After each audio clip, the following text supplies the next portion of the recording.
Bonjour, je m'appelle Khalid El-Boussari, je suis professeur de l'enseignement supérieur à la faculté de médecine dentaire de Casablanca. Je vais vous parler de la matière sciences des matériaux. Cette matière se divise en 4 parties, ou bien 4 chapitres. On va faire une introduction sur les biomatériaux. Ensuite, on parlera de la cristallographie. Ensuite, des propriétés mécaniques des biomatériaux. Et enfin, les essais de dureté. Avant de commencer à parler des biomatériaux, on va faire une visite au centre de soins dentaires pour vous montrer les différents services qui utilisent les biomatériaux. Donc vous avez le service d'odontologie conservatrice qui utilise comme biomatériaux les amalgames, qui sont des alliages. Vous avez aussi les composites et les verres ionomères, qui sont aussi des biomatériaux. Alors dans le service de la prothèse, vous avez les alliages précieux comme le nickel-chrome, le cobalt-chrome. Le nickel-chrome utilisé pour les prothèses fixes ou bien pour les chappes métalliques pour une couronne céramo-métallique. On peut aussi utiliser cet alliage pour les bridges, comme là vous avez un bridge 4 éléments. Le nickel-chrome et cobalt-chrome sont utilisés également en prothèse adjointe. On peut faire des stellites avec. En implantologie, d'autres biomatériaux métalliques comme le titane ou bien les alliages de titane.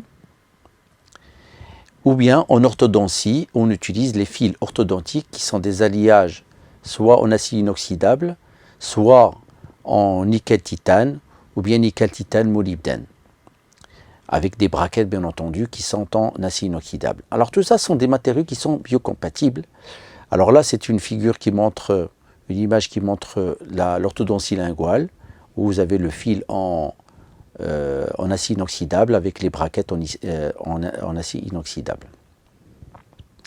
Alors, il faut qu'on parle un petit peu de biomatériaux pour que vous compreniez un petit peu la suite du chapitre et la finalité du chapitre.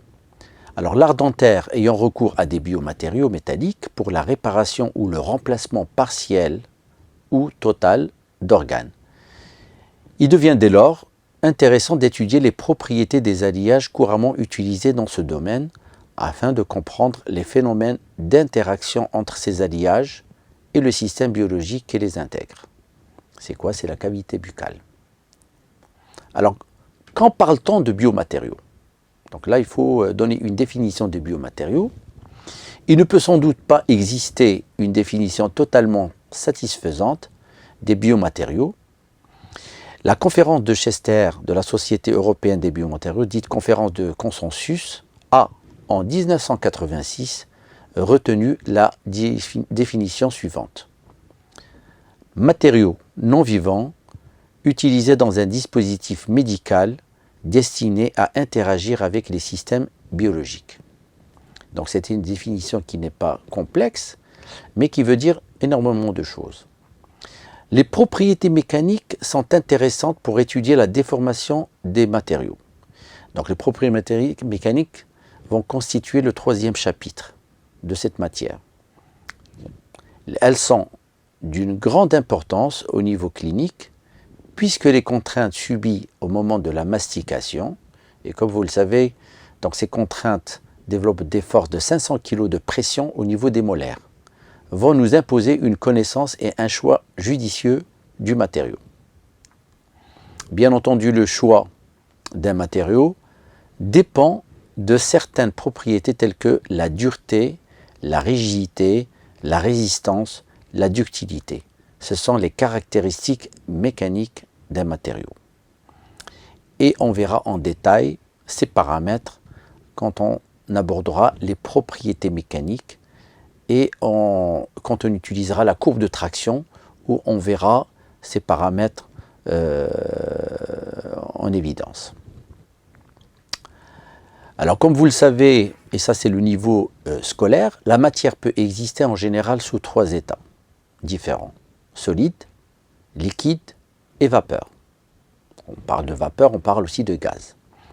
L'état sous lequel se trouve la matière dépend de 2 paramètres, la température et la pression. C'est ce qu'il faut retenir. Ainsi, à la pression atmosphérique normale, l'eau est solide. Donc quand l'eau est à l'état solide, il est sous forme de glace, en dessous de 0 degré Celsius. Et liquide entre 0 degré Celsius et 100 degrés Celsius. Et est de la vapeur d'eau au-dessus de 100 degrés Celsius. Donc tout ça, comme je l'ai dit, c'est des choses que vous connaissez depuis le collège et le lycée.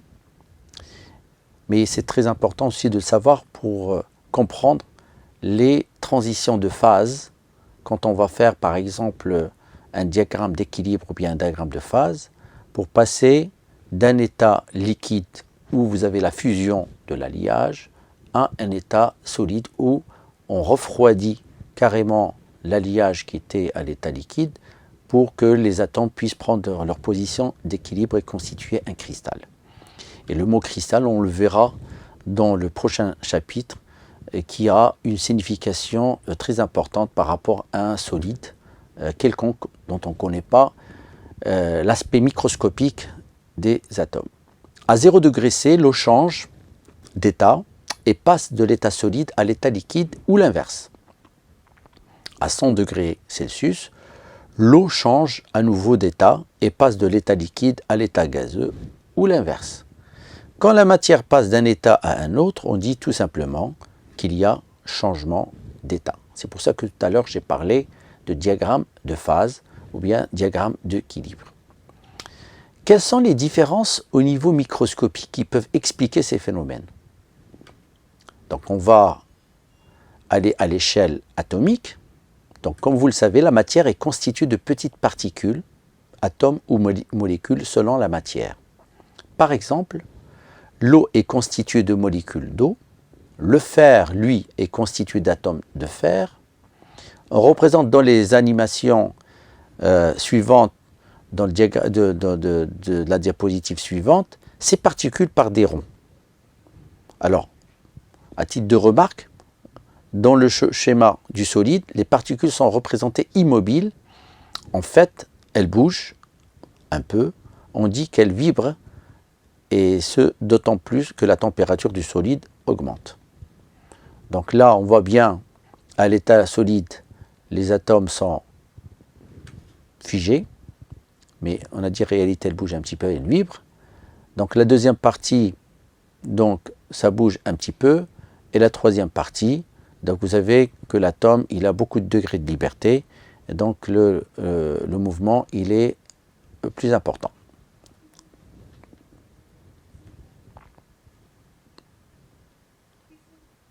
Alors le prochain cours portera sur la cristallographie et qui constitue l'arrangement des atomes dans la matière. Donc je vous remercie et on se reverra pour le chapitre 2.